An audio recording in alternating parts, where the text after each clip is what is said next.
Your goal at your hearing is to give relevant, honest testimony which neither exaggerates nor minimizes your impairments. Your testimony should be filled with anecdotes, details, and examples of your limitations. In a straightforward manner, you should provide facts about your strengths as well as weaknesses. More specifically, you should: Number 1. Recognize that it is your symptoms that keep you from working. Do not provide a medical diagnosis like arthritis when the judge asks what keeps you from working. Lots of people with arthritis work.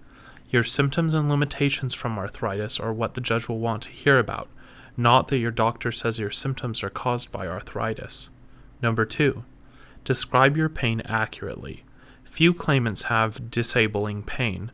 Your pain need not be disabling in its severity for you to be found disabled. Similarly, few claimants have pain that ranks as a 10 on the 1 to 10 scale used by doctors and therapists. If your pain varies in intensity, state how long it persists at each level.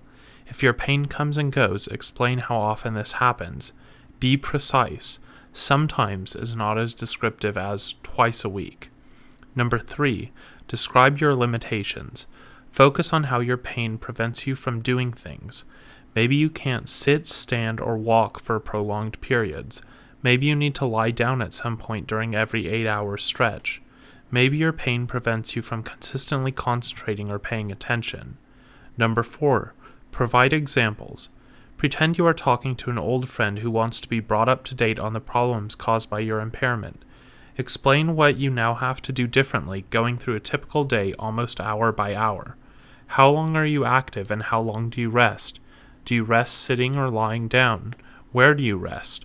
What activities must other people help you with? Who are those people? Number 5. Provide details. Say the judge asks, "How far can you walk?"